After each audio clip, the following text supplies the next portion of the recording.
Olwaleero abantu okuva Bule n'Ebweya bageddeko ewa ku kisaawe kya Nyayo mu kibuga Nairobi okukungubagira abadde munnabyabufuzi Kayingo omwagalwa w'abangi era yaliko Minisita wa Kenya Raila Odinga.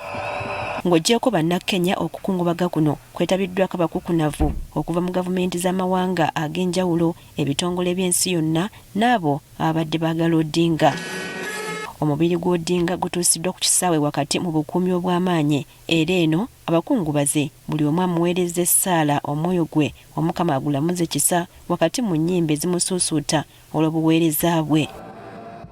Pulezidenti wa Kenya William Ruto nga yakulembeddemu abakungubazi asoose kubayimbira kayimba omugenzi kabadde asinga okwagala era bonna ne bayimirira okumussaamu ekitiibwa. Ono ayogedde ku mugenzi nga wabadde ayagala ennyo ensi ye nga kibadde tekimulobera kukwasiza wamu ne bavuganya nabo singa wabaawo embeera enzibu eggwanga mwe liyita. One of the greatest lessons he taught us was this: in the noble task of statecraft and nation building, there is room for all of us, competitors and collaborators, rivals and allies, bound together by one higher purpose, the greater good of our republic. Ye yaliko pulezidenti wa Kenya Uhuru Kinyata asiimye omugenzi okuba omusaale mu kubaga ssemateeka kati eggwanga kwe litambulira okulwanyisa obusosoze mu mawanga era ajjukiza abakungubazi nti newankubadde Odinga Mukama amuyise omwoyo gwe baakubeera nagwo bw'atyo n'abasaba okutwala mu maaso byonna by'abadde alwanirira okutereeza ebyobufuzi bya Kenya. Nataka pia tujiape ya kwamba hatutakubali kama Wakenya haki za kibinadamu, demokrasia na mambo yale yote ambayo Raila alitetea, hatutakubali arudi nyuma. Babenganda z'Odinga nga bakulembeddwamu mukyala we Aida Odinga n'abaana basiimye omugenzi obutakoma kuba kitaabwe kyokka wabula mukwano gwabwe era abadde musaale nnyo mu kulwanirira emirembe. Raila stood for and he keep on repeating is that we need peace in our nation, we need peace in our homes. Bagamba nti omugenzi abadde muzira waabwe era bamuyigiddeko bingi naddala okulemera ku nsonga newankubadde waliwo okusoomoozebwa.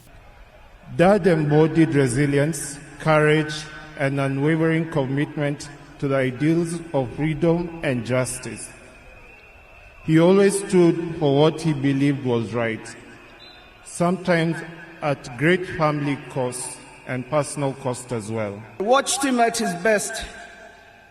I watched him fall and rise again, each time with grace, forgiveness, and hope. At home, he was gentle and humorous.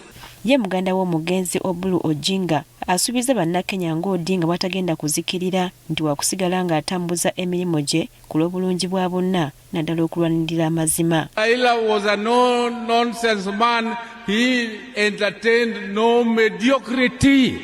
Raila did not want mediocrity. Abakungubazi bo boogedde ku Odinga nga bw'atayinza kwerabirwa olw'engeri gy'abadde alwaniriramu eddembe ly'obuntu.